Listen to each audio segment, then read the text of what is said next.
Bienvenidos a Cuadriga. Europa se despide este sábado del ex canciller Helmut Kohl y Alemania está sumida en un debate sobre cómo debería ser ese adiós y sobre el legado de aquel animal político. Tras la caída del muro, el canciller Kohl puso todas sus energías en la reunificación alemana. Su visión es la de una Alemania europea y prepara el camino hacia la unión monetaria. Ahora, por primera vez en la historia de la Unión Europea, se celebrará un acto conmemorativo en el Parlamento Europeo, en Estrasburgo, en honor de un político. Por el contrario, Berlín no es escenario de ningún acto institucional, algo que muchos entienden como una actitud arrogante y egoísta de su viuda. ¿Cuál es su legado? ¿Qué pervive del canciller de la Unidad en la actual campaña electoral en Alemania? Este es el tema de hoy en Cuadriga y estos son mis invitados que paso a presentarles. Rodrigo Zuleta trabaja desde el 97 para la agencia española de noticias EFE en Alemania. Rodrigo opina que la importancia del legado de Kohl es innegable, pero su recuerdo debe de llevar una visión crítica de determinadas prácticas políticas. Javier Cáceres es periodista del diario alemán Süddeutsche Zeitung. Sobre si la historia personal de Kohl afecta su legado político, Javier dice categóricamente que no. En Alemania saben distinguir muy bien entre los asuntos personales y políticos. Y María Befeld es politóloga alemana y consultora del Partido Socialdemócrata SPD en varias áreas. María considera que al apurar la reunificación para ganar las elecciones, Kohl perjudicó el saneamiento económico y social del país. Bienvenidos a los tres y ya saben que pueden seguirnos en las redes sociales y escribirnos a nuestro correo electrónico y les animo a hacerlo. Bienvenidos nuevamente, ya con toda la tranquilidad del mundo. Rodrigo, no estabas la semana pasada en esta ronda y en estos últimos días que hemos digerido todos la muerte de Kohl y se ha escrito y se han vertido ríos de tinta. Nuevamente la canciller hoy pronunciaba un discurso en el Bundestag que decía que Kohl había sido un golpe de suerte para Alemania y para Europa. Lo escuchábamos de Norbert Lammert también esta semana. ¿Te parece que es así, que fue un golpe de suerte? Yo creo que sí, en la medida en que era un hombre para las grandes decisiones y para los grandes momentos.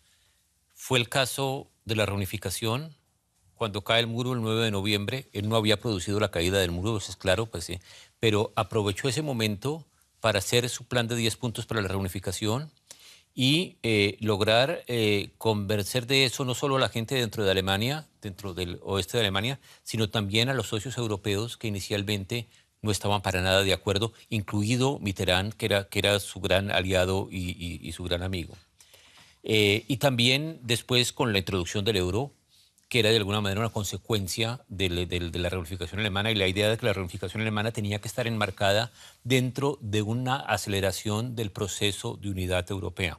Ahora, en todo eso, sin embargo, hay una cosa muy curiosa, es que si bien es cierto, era un hombre para las grandes decisiones, que tenía el instinto político para aprovechar una oportunidad histórica, no calculaba o no quería calcular los problemas de día a día que esas decisiones pudieran traer. Por ejemplo, la reunificación decidió hacerla creyendo que después, probablemente 2 años después, vino el intento de golpe contra Gorbachev. Quién sabe si en ese escenario se hubiera podido dar ese proceso. Sin embargo, no pensó... Combinación de instinto político y un poco de suerte aprovechando el momento, ambas cosas. Bueno, sí, pero eso le pasa a todos los políticos. Las circunstancias no las determina ningún político. El problema es qué hacen de eso. Pero los problemas que venían con la reunificación ya se resolverían después. Él ni siquiera quiso decir en 1990 esto va a costar mucho dinero. Tampoco lo sabía. Dice que no lo sabía, pero yo creo que había que ser ciego para no darse cuenta que la reconstrucción iba a costar muchísimo más de lo que cualquier persona pensaba en ese momento y que iba a ser necesaria un alza de impuestos. Luego echamos una y vista en atrás. El euro también. Sí. Es decir, el euro como un proceso para acelerar la Unión Europea, se sabía que iba a traer problemas, pero los problemas los tenían que resolver otros. El euro vino bastante después. Estamos ahora precisamente a puertas de ese funeral de Estado que se va a celebrar finalmente en Estrasburgo y muchos dicen... es una cuestión de familia, dónde se celebra ese funeral, cómo se despide a una persona, pero evidentemente Kohl era mucho más que esposo, viudo y padre de unos determinados hijos, sino que es una persona que, como bien hemos escuchado en este resumen que ha hecho ahora mismo Rodrigo, tiene una gran significación para Alemania y no se le hace ninguna despedida en Berlín. ¿Te parece acertada esa decisión? Bueno, no es tan así. A ver, hubo una misa para Kohl Organizada por su partido, ¿no? Bueno, algo es algo. En todo lo que rodea, digamos, el debate sobre cómo tiene que ser el funeral, creo que hay que tener en cuenta también el deseo que tuvo él. O sea, es evidente que él, o así parece, que él tenía mucho interés en que se le despidiera como una figura de la política europea, más que alemana, por una serie de motivos. Y no es circunstancial que todo esto lo organice uno de sus grandes amigos que todavía siguen en activo en la política europea, que es Jean-Claude Juncker, el presidente de la Comisión Europea. Tiene mucho que ver con uno, digamos, que él se percibía como una persona, un político de gran calado en lo que es hoy la Unión Europea, por un lado, y por el otro, es evidente que él quiso evitar un funeral de Estado en Alemania porque quería evitar que uno de sus grandes enemigos políticos, el actual presidente federal, el socialdemócrata Frank-Walter Steinmeier, pronunciara palabras en ese funeral, ¿no? La viuda... es la que está además coordinando todos estos temas del funeral con Jean-Claude Juncker. Todas las miradas sobre la viuda, pero todo hace pensar que Kohl participó del diseño que vamos a ver ahora este fin de semana con el traslado del cadáver desde Estrasburgo a Speyer, su patria chica, donde... Una de las ciudades que más le gustaban, ¿no? Entonces, tú ya lo estabas comentando, hablas de enemigos políticos, por así decirlo, dentro. Mi próxima pregunta va a María. Y, sin embargo, admiradores, veneradores, sobre todo fuera de Alemania. ¿Es profeta en su tierra, finalmente, Kohl? ¿Es más admirado fuera y más criticado dentro de, evidentemente, la figura histórica que representa? Yo creo que definitivamente él mismo se percibe así. Él se siente más valorado afuera que adentro. Y, además, era un tipo de político muy, muy personalista, bastante rencoroso y que ha roto con muchos amigos políticos dentro de Alemania. Y como ya hablamos, él no quería a ciertas personas en la posición de hablar sobre él y se sentía más tranquilo a saber que su funeral sería más europeo, y él sabe que hay muchos políticos internacionales que de hecho lo recuerdan de manera muy buena. Pues de esas personas precisamente vamos a hablar ahora, de las que la acompañaron. Me gustaría ver también unas imágenes de Gorbachev y de aquellos estadistas de su época, y las tenemos a Kohl con Gorbachev. Rodrigo, mi próxima pregunta te la hago a ti porque Gorbachev es un personaje con el que él se unió muchas veces, después se reunió muchas veces cuando ya no eran ninguno de los dos políticos en activo, y le regaló de hecho un billete de 20 euros firmado por él mismo. Y Gorbachev dice en uno de los escritos de estos días que pueden leerse que para él el euro realmente era como el bebé de Kohl. ¿Te parece así o es el precio que tuvo que pagar por la reunificación alemana? Una moneda, porque ya sabemos que en Alemania había mucho miedo a dejar el marco. Bueno, ahí hubo una cumbre europea en que no sabemos exactamente qué fue lo que pasó. Es decir, hay una versión que existe, que es que Mitterrand le dijo a Kohl: si tú aceptas el euro, yo acepto la reunificación, y que Kohl le contestó de acuerdo. Lo que sabemos es que la posición alemana original era que solo se podía llegar a la unión monetaria después de haber profundizado la unión política. Y los franceses no querían eso. Los franceses querían hacer la unión monetaria lo más pronto posible. Sí. Ahorita no creo que vamos a entrar en detalles sobre esto, pero la idea era un poco contrarrestar la hegemonía que tenía ese momento en la política monetaria europea el marco alemán. Si yo recuerdo, lo oí decir una vez a Felipe González, decir que muchos de los críticos del euro dicen que los países perdieron su soberanía monetaria. Le voy a decir, yo tenía soberanía monetaria cuando era presidente del gobierno español durante 2 horas, que era el tiempo que tenía para reaccionar a lo que hubiera decidido el Bundesbank, el Banco Central Alemán. Entonces fue esa concesión que inicialmente produjo incluso cierto pánico en Alemania, sobre todo en los aliados de Kohl, y que luego se crearon las condiciones del Tratado de Maastricht un poco para compensar la falta de integración política. Lo que decía antes, ahí, es decir, hacemos esto. ¿Cómo se hace? que eso lo decidan otros, que eso lo decidan los tecnócratas. Pero no podía haberlo hecho todo sin esos aliados que de alguna manera dieron su beneplácito. Uno de ellos fue Thatcher, con la que, sin embargo, a pesar de compartir, digamos, carné político, porque ambos eran conservadores, no se llevaba tan bien como con Mitterrand, ¿no? Sí, es... bueno... Fue más reticente, además. Él ha sabido establecer relaciones incluso amistosas con muchos políticos alrededor.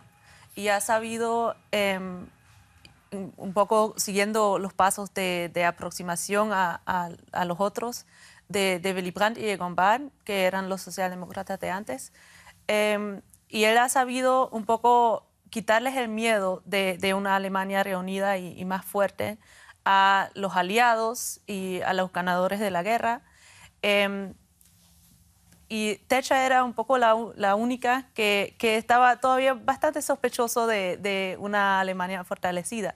Tal vez juega un poco un rol que los otros políticos eran hombres y que con ella Thatcher era la única mujer. Ajá, que no sabía... En donde todavía no había muchas mujeres en la política. Lidiar con ella de una manera así tan amistosa, nos vamos a reunir en mi casita y tomar cerveza, que tal vez no tenía esa posibilidad con ella. ¿Estás de acuerdo, Javier, que dividía un poco el mundo entre amigos y enemigos? A los amigos los invitaba y les tenía ese toque personalista que a lo mejor no tienen otros políticos hoy en día. Totalmente. O sea, ¿Sí? Toda su vida política fue así, tanto a nivel nacional como a nivel internacional. Al político que le resultaba simpático o, digamos, político al que quería ganárselo, lo invitaba a su casa, a su patria chica, donde ahora va a ser enterrado. O sea, fue una pieza fundamental de su forma de tejer relaciones con muchas personas. Y bueno, leyenda, digamos, legendario su toque personal también a nivel de partido. Tenía un calendario donde tenía anotado los números de teléfono de los políticos locales de su propio partido, los que llamaba cuando cumplían años. Y eso le generaba... La lealtad, ¿no?, de la que tanto se ha hablado, era fundamental para él. Exacto, sí. Generaba unas lealtades que explican también por qué se pudo mantener tanto tiempo en el poder. Pues otras imágenes que tenemos preparadas son precisamente las imágenes con Mitterrand, porque sin ese tándem con Mitterrand obviamente no hubiera sido posible la reunificación. Fue lo que mejor acabó funcionando y ya tenían precedentes. Tenemos a Adenauer y de Gaulle, a Helmut Schmidt y a Giscard d'Estaing. Kohl era sin duda un europeo de corazón que terminó el trabajo que hicieron sus antecesores, Konrad Adenauer, Willy Brandt y Helmut Schmidt. Rodrigo, ¿se puede hablar ahora de una edad de oro precisamente en las relaciones franco-alemanas? Esa relación entre Kohl y Mitterrand fue el mejor momento, el punto álgido de las relaciones y lo que impulsó ese motor franco-alemán. Un gran momento. No sé si se puede decir que fue el mejor momento porque recordemos la época de Schröder y Chirac, precipitada un poco por la oposición de los dos a la guerra de Irak. Pero en ese momento yo creo que las relaciones fueron incluso más estrechas que en la época de Kohl y Mitterrand. Curiosamente, bueno, y antes también siempre ha habido dúos curiosos y normalmente los dúos de más cooperación han sido de partidos contrarios. Es decir, sí, es curioso que fuera un socialista y un conservador. Giscard y Schmidt, Kohl y Mitterrand, Schröder y Chirac. Bueno, Merkel ha tenido con todos los partidos posibles y todos han funcionado más o menos. Pero Kohl y Mitterrand además eran dos personajes muy distintos, ¿no? Uno era más intelectual, Kohl quizás más... Sí, pero había una cosa, los dos habían vivido de una u otra manera la guerra. Los dos eran una generación que quería dejar la guerra atrás y la imagen de los dos en Verdún, dándose la mano, yo creo que es uno de los grandes momentos de la iconografía de la historia alemana y francesa y de la historia europea. Y ya que digo esto, Kohl tenía un aspecto en su manera de hacer política que es que era una especie de director de teatro. Es decir, por ejemplo, ese momento, reunirse con Mitterrand en Verdún y darle la mano es un momento que él sabía, esto queda en los libros de historia. Y ahora, cuando se habla ahora del funeral, acto de Estado, entre comillas, como lo dijo inicialmente Juncker, Europa todavía no es un Estado, pero bueno, llamémoslo acto de Estado. Es decir, la primera vez que se hace un funeral de esa naturaleza en Estrasburgo. Luego, en helicóptero hasta Ludwigshafen, la ciudad donde está. He oído, no sé si eso será confirmado, que el helicóptero debe aterrizar en el mismo lugar en donde aterrizaba Kohl cuando era canciller, cuando viajaba en helicóptero de Ludwigshafen. Y de ahí, en barco por el Rin hasta Espira, una ciudad que en determinado momento fue capital del Sacro Imperio Romano Germánico, y lo entierran en el cementerio viejo de Spira, al lado de la catedral. Es decir, yo creo, si asumimos que él participó en este diseño, se organizó el señor un entierro digno de Carlomagno, que es un poco también su ánimo de pasar a la historia y de diseñarlo todo como gran momento histórico, responde un poco a esa iconografía. Javier ha hablado un poco de la guerra... Puestos a hablar entonces de simbolismos, Rodrigo, entonces que sea Estrasburgo precisamente una ciudad que se disputaron franceses y alemanes durante tantos años, ¿puede también profundizar quizás toda esta puesta en escena la amistad franco-alemana y por tanto el espíritu europeo, si vemos lo que se ha escrito estos últimos días? No sé si realmente... O sea, digamos, la imagen que recordaba Rodrigo en Verdún realmente es muy potente. Hay que tener en cuenta que ahí hay cualquier cantidad de soldados alemanes que asaltaron Francia en la Primera Guerra Mundial. O sea, conseguir que el presidente francés, digamos, participe en un gesto así, realmente habla mucho de la capacidad de abrazar a sus amigos políticos de Kohl, ¿no? O sea, no sé si realmente esto, lo que vamos a vivir el fin de semana, va a profundizar las relaciones franco-alemanas. Evidentemente son un momento absolutamente importante, porque no es habitual que un ex jefe de gobierno reciba tal homenaje en una ciudad digamos, que no pertenece al territorio nacional. Pero, por otro lado, realmente, o sea, la idea detrás de esto y la idea que se transporta, que es un acto europeo en el Parlamento Europeo, o sea, no es realmente un acto franco-alemán, por muy importante que sean las relaciones franco-alemanas.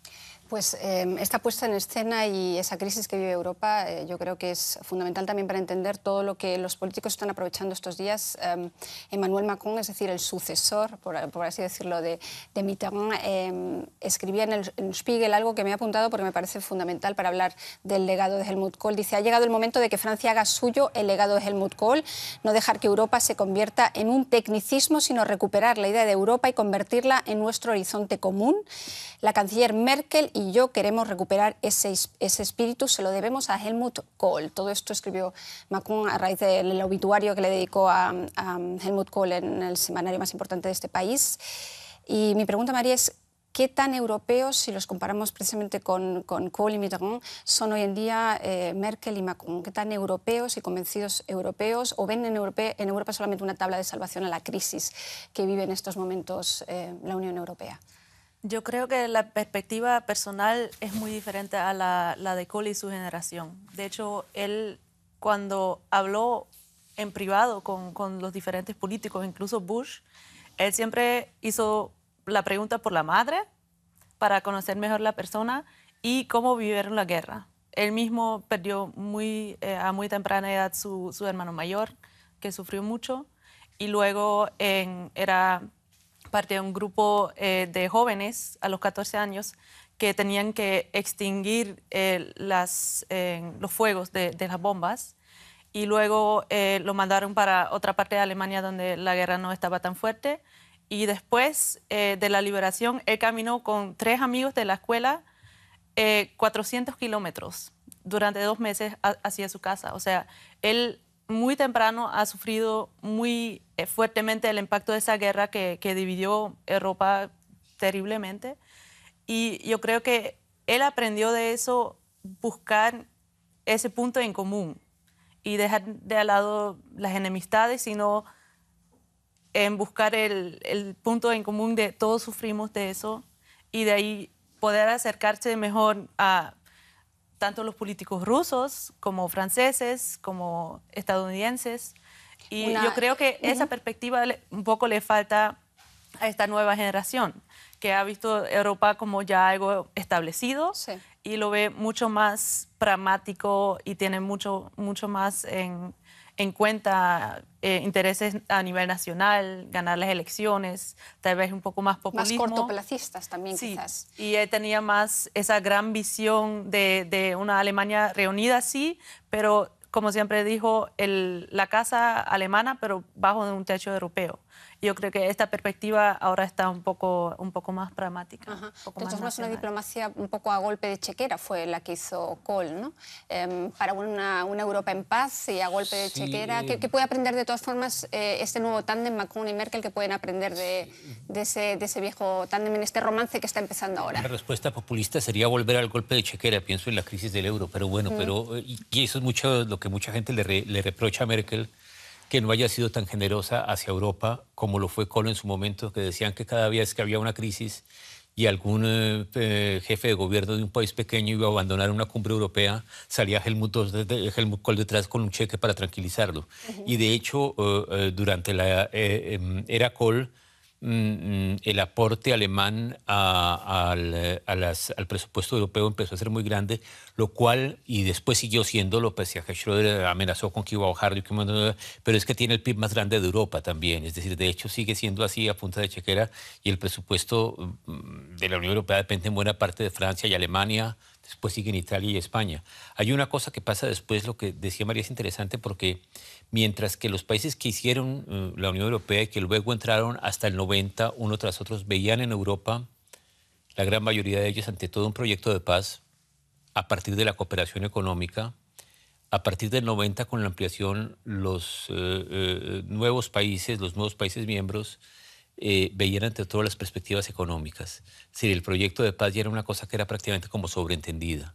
Se trataba de alguna manera que era una cosa que ofrecía progresos económicos, e incluso países de Europa Occidental que entraron tarde, pienso en España, pienso también en Grecia, también probablemente tenían más en el primer lugar el tema económico que el tema de paz. Ahora, estamos contraponiendo de todos modos siempre el proyecto histórico al proyecto económico. Al proyecto económico, que los dos van juntos, van de la mano.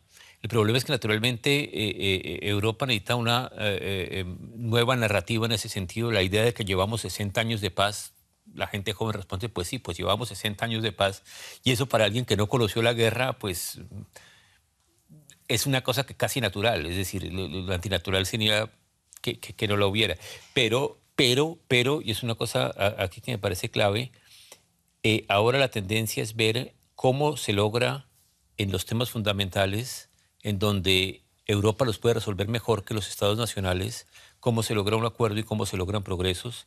En este momento, después de la crisis, es muy difícil lograr cambios en los tratados que logran una profundización, porque está todo el proceso de ratificación, que es muy difícil. Que tienen que, al final, aprobar 28 países, ahora próximamente 27. Entonces, en este momento hay un momento pero volvemos a la diferencia, los momentos de las grandes decisiones, y después vienen las hormigas que hacen el trabajo pequeño, y que también tienen que hacerlo. Pues ya hemos hablado aquí entonces de esa narrativa, ¿no?, que es importante en estos días, y también de ese funeral. Y si la viuda de Kohl no quería que la canciller hablara en el funeral de su difunto marido, quizás es comprensible teniendo en cuenta la difícil relación de la pupila con su mentor una vez decidió emanciparse del mismo. Ya lo comentaba aquí Javier, casi 3 décadas después. La niña de Kohl, así la llamaba, dirige un país fuerte y cohesionado, pero nadie olvida que fue quien lo destronó, llamando al partido a emanciparse del patriarca a raíz de un escándalo de corrupción. Recordemos. Helmut Kohl la descubrió, y con su apoyo, la carrera política de Angela Merkel fue meteórica. En 1991 ya dirige el Ministerio de Familia y más tarde el de Medio Ambiente. Angela Merkel admira a Kohl, pero no quiere que la tilden de chica de Kohl. Tras 16 años en la Cancillería, Kohl pierde las elecciones en 1998 y tiene que dar un paso atrás. A causa del escándalo de las donaciones, tuvo que renunciar a la presidencia de honor del partido. Merkel se distancia y termina por ocupar el mismo cargo como canciller en 2005. Su relación con Helmut Kohl no se recupera, a pesar de las voces de la CDU a favor de devolver a Kohl la presidencia de honor. Merkel no mueve ficha. En la entrega del premio Henry Kissinger en 2011, Merkel encomia sus logros. Él no la vuelve a nombrar, pero ¿cuánto hay de Kohl en Merkel?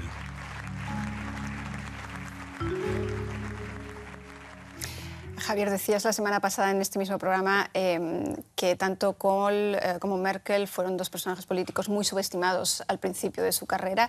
¿Qué más te parece que tienen en común Merkel y Kohl en el tipo de política que hacen? muy poca cosa, creo yo. O sea, ella es muchísimo más fría que lo pudo ser Kohl en su momento. Un tipo que con todos los... Era un gigante, pero enormemente cariñoso por todo lo que cuentan sus interlocutores, por lo menos con la gente con la que se llevaba bien. Porque, sí, porque con los periodistas, por ejemplo, no se llevaba nada bien. Según con quién. Exacto. O sea, él también, bueno, era una persona de filias y fobias, Sí. que sabía muy bien distinguir a sus amigos de sus enemigos, y así también hacía política. O sea, él... era un hombre, creo que aquí ya se mencionó, enormemente rencoroso, persona con la que rompía, no volvía a reconciliarse nunca más con ella. Hay una serie de incluso personas, muy estrechos colaboradores. Pienso en Heiner Geisler, que fue su secretario general del partido durante muchos años, que tuvo un papel muy importante en el ascenso de Kohl. Prácticamente que yo sepa, dejaron de hablarse. Todo ese tipo de cosas de Merkel no se conocen. Ella es, me parece a mí, bastante más calculadora, más científica que Kohl. Y ha tenido que hacer verdaderos esfuerzos, Cancillería de persuasión, para que Merkel hable en el funeral de Estado, que no se va a celebrar en Berlín, sino en Estrasburgo, porque si no se rompería con una tradición de siempre, que cuando muere un canciller, el canciller actual, dice unas palabras, pero al parecer la viuda no estaba por la labor de que Merkel hablara en ese funeral. A tal punto que estaba dispuesta, flotó la idea de que hable Víctor Orbán, que viene a ser un gobernador autócrata dentro de la Unión Europea, muy ligado a Kohl desde los tiempos de la caída del muro. Y sí, o sea, digamos, ese rencor que le guardaba Kohl parece haberlo traspasado a su viuda. Y es realmente notable porque al fin y al cabo Merkel y Kohl pertenecen a la misma familia política. Ya que mencionabas a Orbán, al estadista al húngaro, ¿qué te parece que puede haberle fascinado a Kohl tanto en el personaje de Víctor Orbán, al que invitó incluso en estos últimos años reiteradas veces a su casa en Ogasheim? Sí, eso es una cosa muy rara. Ahí hay cosas que no sabemos exactamente sobre cómo se produjeron las invitaciones y todo eso, pero hay que tener en cuenta una cosa: Kohl representaba una Alemania y una Europa mucho más conservadoras que ya no existen. Y de alguna manera eso es lo que probablemente podría traerle de Orbán. Por ejemplo, la idea de la Hungría homogénea cristiana, eso Kohl no llegaba a ese extremo, pero a Kohl la idea, es decir, la frase posterior de el Islam pertenece a Alemania, es una frase que nunca hubiera dicho Kohl. La apertura hacia las minorías, la aceptación que Alemania es un país de inmigrantes, cosas que vinieron después, esas son cosas que a Kohl no le hubieran cabido en la cabeza. Y ahora, probablemente mañana, de alguna manera, se le dé el último golpe a la doctrina conservadora que representaba Kohl y que todavía muchos en la CDU cuando se apruebe el matrimonio entre homosexuales. Es decir, Kohl, dentro de todos sus logros históricos, era en muchos aspectos de política social, era un ultraconservador tremendo, y eso lo podría acercar un poco al gobierno actual de Polonia, al gobierno actual húngaro, pero Kohl estaba dispuesto a tragar muchas cosas para lo que ayudara al proyecto europeo, a lo que no está dispuesto Orbán. Es decir, allá hay una diferencia. Es cierto que él quería una Alemania más europea, y Merkel quizás quiere una Europa más alemana. No, yo no creo que se pueda decir eso. Yo no creo que Merkel quiera una Europa más alemana ni nada por el estilo. Yo creo que ahí el principio es lo mismo. Se trata, es decir, ni Alemania, ni Francia, ni ningún país europeo pueden ser un actor importante en el mundo actual si no es dentro de la Unión Europea. Y yo creo que eso era lo que creían los dos. Ahora, Kohl le daba una dimensión más cálida, tal vez, a la idea. Y hay que decir eso, Kohl no tuvo que enfrentar la crisis del euro que después enfrentó Merkel. Es decir, eso quizás perdonaría, porque muchos nos preguntamos, obviamente, si, por ejemplo, hoy en día Kohl, en el lugar de Merkel, hubiera impuesto esa política de austeridad que muchos en el sur de Europa ven como el dictado alemán. ¿Cómo lo ves tú? ¿Habría tenido también que asumir las circunstancias? ¿Hubiera comportado de una manera similar a Merkel de estar hoy en el poder y haber enfrentado la crisis del euro de la que habla precisamente Rodrigo? Yo creo que lo que tal vez sí podemos decir que es su legado político, es que él estableció un tipo de político que era bastante nuevo en esos tiempos, ese tipo de mediador, de hablar personalmente con los otros presidentes y de buscar los intereses en común.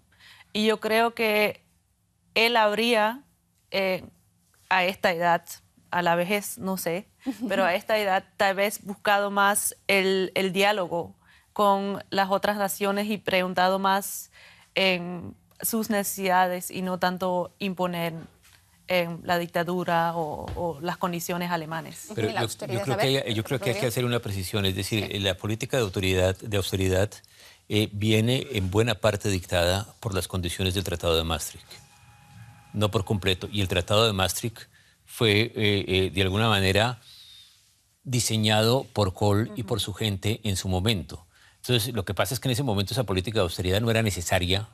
Bueno, sí era necesaria para lograr el 3% máximo de déficit, pero no al extremo posterior.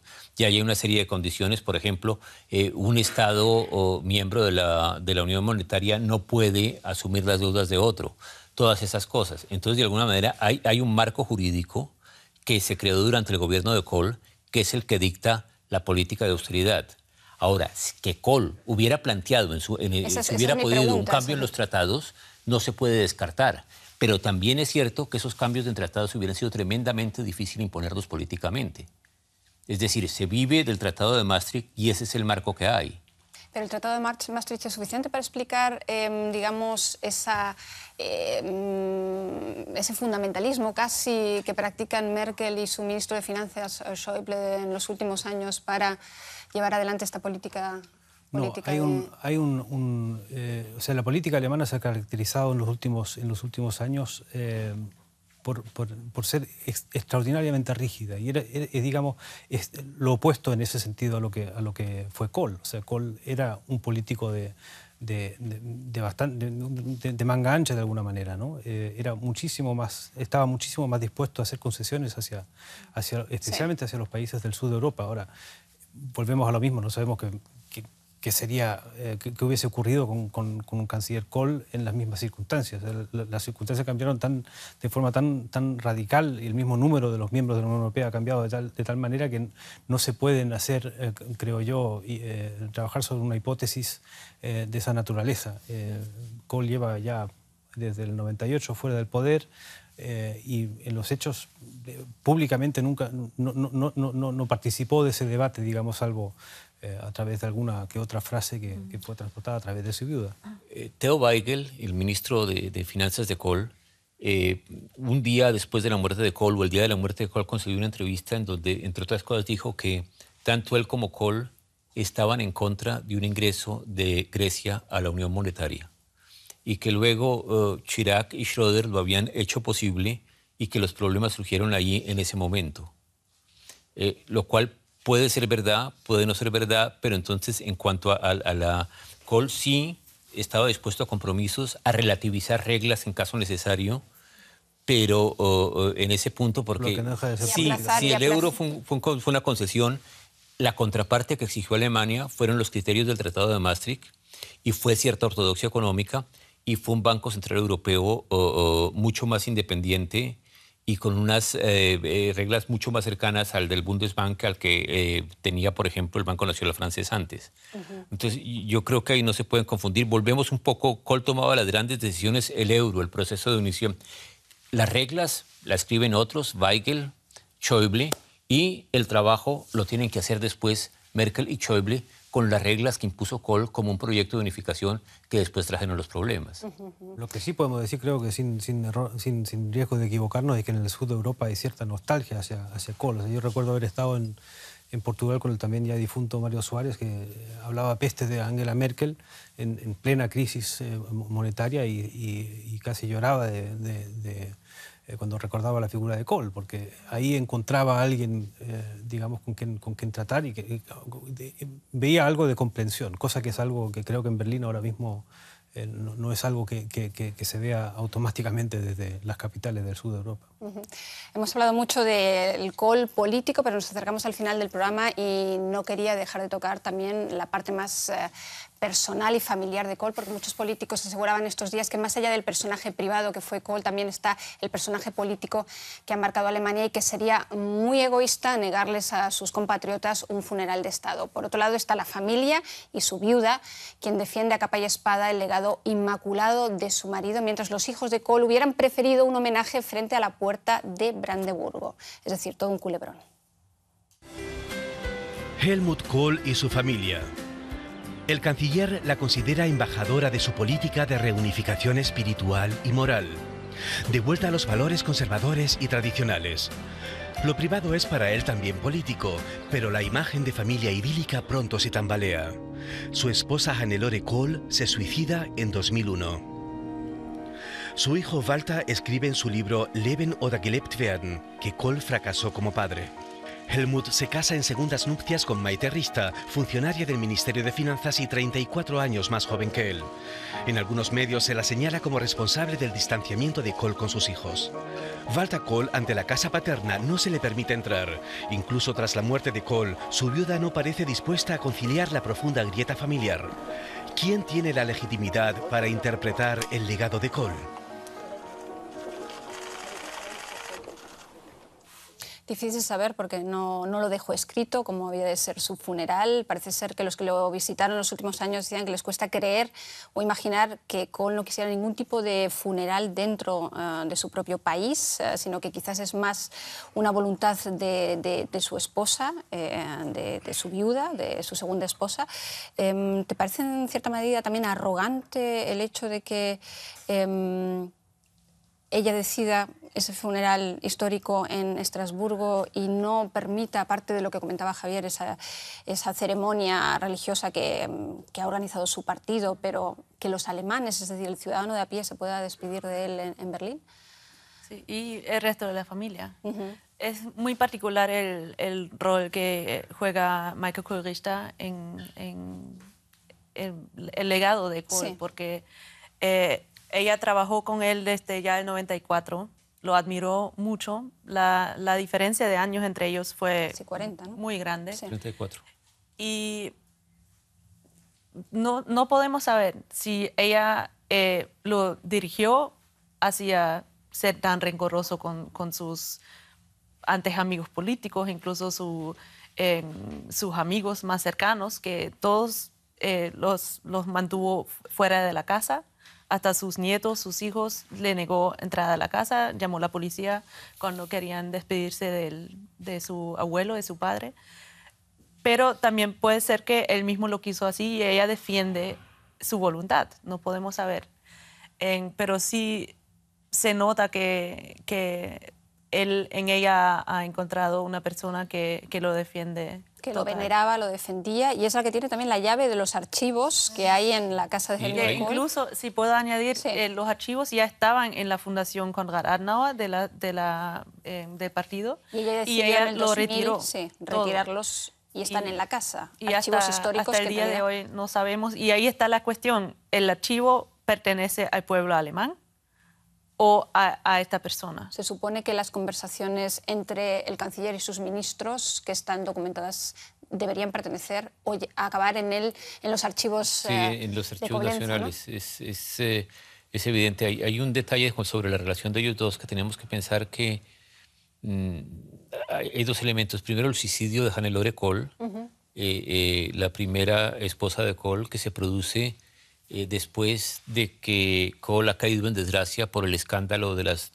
donantes anónimos a la CDU, ha perdido la presidencia honorífica del partido, y él sentía en ese momento, es decir, a mí que he hecho la reunificación, que soy el padre del euro, ¿cómo me van a preguntar unas cosas por un par de donaciones ilegales? Es decir, él se creía de alguna manera por encima de esas cosas por encima de la exigía, ley. Sí. Yo no quería ir tan lejos porque, es decir, ahí hubo cosas que no sabemos hasta dónde. No sabemos la dimensión de la gravedad de lo que pasó ahí porque no conocemos los nombres de los donantes y también hay actas desaparecidas. Ahí la cosa es bastante complicada, pero él pedía de alguna manera una fidelidad incondicional y encontró en Maite Richter una mujer que lo admiraba, según dicen algunos, de una manera casi enfermiza, que le tenía prácticamente un altar en la casa, etcétera, etcétera. Entonces él encontró en ella probablemente una compensación a lo que le había pasado dentro de su propio partido y dentro de su propio país.